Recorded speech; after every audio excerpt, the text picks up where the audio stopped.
آج آپ بتائیے کہ کیا ہو رہا ہے، کیا وجہ ہے کہ دشمنی ہے اذان سے؟ اذان نہیں ہونے دیں گے، اذان نہیں ہونے دیں گے۔ بات لاؤڈ اسپیکر کی جو کہی جا رہی ہے یہ صرف ایک ہیلا ہے، یہ صرف ایک ہیلا ہے، یہ ایک فراڈ ہے۔ مقصد صرف یہ ہے کہ ان کی عبادت بند کرا دی جائے درجہ بدرجہ، ابھی اذان پر پابندی لگے، لوگوں تک اذان کی آواز نہ پہنچے۔ تو یہ تو ان کا عمل ہے، ہٹ دھرمی ہے، نادانی، جہالت کی کوئی انتہا نہیں۔ میں نے یہ بات کہی تھی کہ جہاں واقعتاً یہ صورتحال ہے کہ کئی ہارن لگا رکھے گئے ہیں اور محلہ ہے اور محلے میں سب لوگ رہ رہے ہیں اور شور مچا ہے، اور ایک مسجد سے نہیں 10 مسجدوں سے باری باری شور مچا ہوا ہے، تو یہ تو بالکل جائز نہیں، کوئی جواز نہیں اس کا۔ ایک مسجد کی اذان کافی تھی ایک میل کے لیے۔ اگر ایک وقت طے ہو جاتا کہ صاحب 12:30 بجے دوپہر کی اذان ہوگی، ایک مسجد میں بلند آواز سے ہو گئی، باقی تمام مسجدوں میں پست آواز سے، یعنی صرف بغیر مائک کے اذان ہو جائے گی، تو وقت سب کو معلوم ہو گیا اور سب اپنی وقت کی پابندی کرتے ہوئے پہنچ گئے اور بات پہنچ گئی اور مسئلہ حل ہو گیا اور چھیڑ چھاڑ نہیں ہوئی۔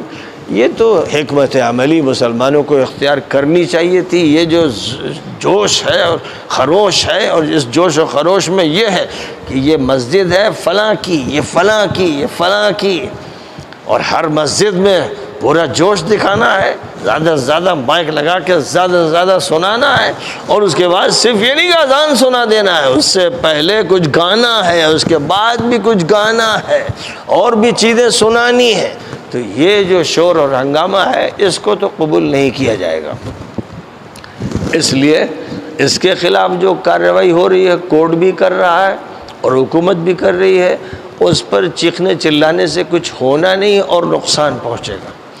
مسلمانوں کی پر ذمہ داری ہے کہ وہ منظم کریں، اپنے علاقوں کو منظم کریں، اور اس بات کا خیال رکھیں کہ ان کے شور سے کسی مریض کو کوئی تکلیف نہ ہو، کسی سونے والے کو تکلیف نہ ہو، جو بھی غیر مسلم ہیں جو آرام کر رہے ہیں، اور ایسی صورتحال نہ ہو کہ جس سے پڑھائی مشکل ہو جائے اور دوسروں کے کام مشکل ہو جائیں۔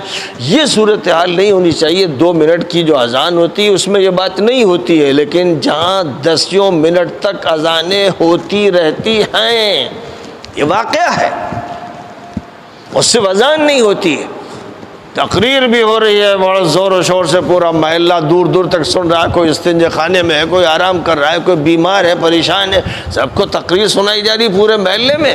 یہ تقریر نہیں سنائی جا رہی ہے، یہ ایک ظلم کیا جا رہا ہے، یہ زیادتی کی جا رہی ہے، کوئی جواز نہیں اس کا۔ جو مسجد میں آئے ہیں تقریر سننے، صرف ان تک آواز پہنچے بس۔ تو یہ سب جو حرکتیں مسلمان کر رہے ہیں، جہاں جہاں بھی کر رہے ہیں اور یہاں بھی کر رہے ہیں، تو وہ تو اپنے لیے مصیبتوں کا انتظام کر رہے ہیں۔ ان کو تو سمجھاتے ہیں تو سمجھتے نہیں ہیں، اور ادھر ادھر کی باتیں شروع کر دیتے ہیں۔ تو ایسے جاہلوں کا تو علاج پھر اللہ کے پاس ہوتا ہے، اور اللہ جس سے بھی کروانا چاہتا ہے کروا دیتا ہے۔ لیکن جو کام کرنے کا تھا وہ کیا تھا کہ اذان اسلام کا پیام ہے، اذان صرف نماز کی اطلاع نہیں ہے، اسلام کی دعوت ہے۔ اس لیے اذان کے بعد کیا کہا گیا؟ آپ کیا کہتے ہیں؟ اللہم رب هذه الدعوت التامہ،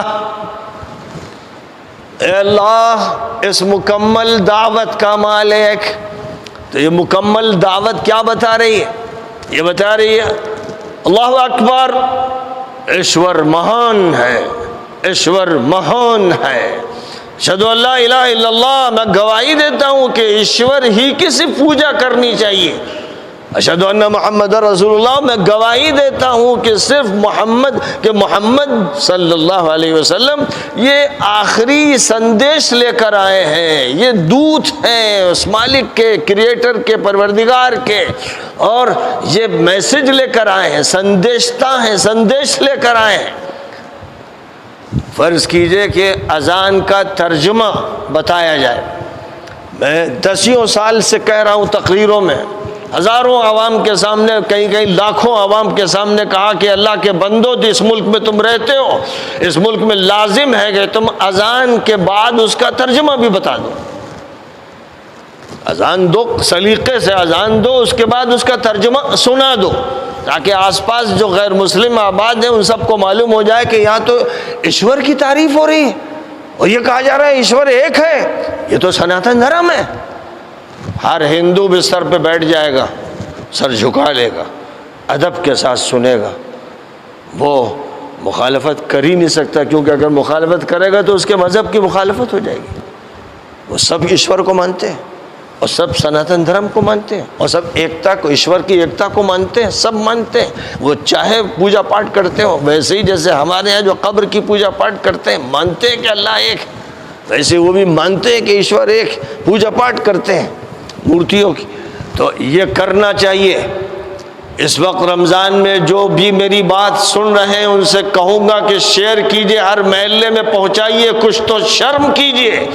اللہ کی دعوت کے جو انتظامات آپ کے ہاتھ میں ہیں، اپنے جو مائک لگا رکھے ہیں ان کا صرف اذان کے لیے، اور اذان بھی اچھی آواز میں ہونی چاہیے، اور اس کے بعد ترجمہ سنا دیجئے. جہاں آپ ہو، جہاں انگلش بولی جاتی ہے وہاں انگلش میں سنائیے، اور جہاں ملیالم ہو یا کنڑ ہو یا گجراتی ہو یا آسامی ہو یا ہندی ہو سنسکرت ہو، اس میں ان کا ترجمہ سنا دیجئے. اگر آپ یہ کریں گے تو آپ کی اس اذان کا نتیجہ یہ ہوگا کہ بہت سے غیر مسلم مسجد میں آ جائیں گے پوجا کے لیے کہ بھئی ہم بھی پوجا کرتے ہیں. وہ تو ہم اس کو مانتے ہیں، ہم ایشور کو مانتے ہیں اور آپ ایشور کی طرف بلا رہے ہیں.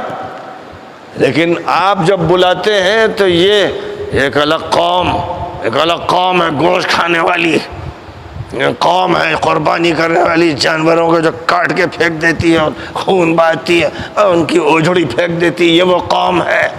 یہ وہ زور سے بول رہی ہے اس کا حق ہے، سمویدھان نے ہمیں حق دیا. یہ بولی ہے، یہ وہ بولی ہے جس سے ظاہر ہے کہ دوسرا آدمی پھر چڑھتا ہی ہے، غصہ ہوتا ہے، بلکہ سوچتا ہے کہ بھئی ان کا تو ٹھیک سے علاج کر دینا چاہیے. یہ ساری تباہی جو مسلط ہوئی ہے اس میں بنیادی کردار مسلمانوں کا ہے کہ انہوں نے اپنا کام چھوڑ دیا ہے، اپنا مشن چھوڑ دیا ہے. کم از کم پورے ملک کی جو لاکھوں اذانیں ہیں ان کے ذریعے سے کروڑوں انسانوں تک دعوت پہنچا دی جائے کہ ایشور مہان ہے. میں گواہی دیتا ہوں کہ ایشور کی ہی پوجا ہونی ہے، مورتیوں کی نہیں، بتوں کی نہیں، اور کسی چیز کی نہیں ہونی ہے. یہ دعوت تمام لوگوں تک پہنچ جانی چاہیے. ایک آسان راستہ ہے، سب سن رہے ہیں اور اس سن کر وہ غصے میں آ رہے ہیں اور ٹینشن میں مبتلا ہو رہے ہیں، قانون بنائے جا رہے ہیں، باتیں ہو رہی ہیں. آپ اپنی دعوت دے دیجئے. پھر اگر وہ ضد کریں گے اور ہٹ درمی کریں گے، دعوت کی حجت کے بعد ضد اور عناد کرنے والے اللہ کی پکڑ سے بچتے نہیں. اور اگر دعوت کی حجت ان پر قائم نہیں ہوئی تو آپ کی پکڑ ہو جائے گی، ان کی نہیں ہوگی.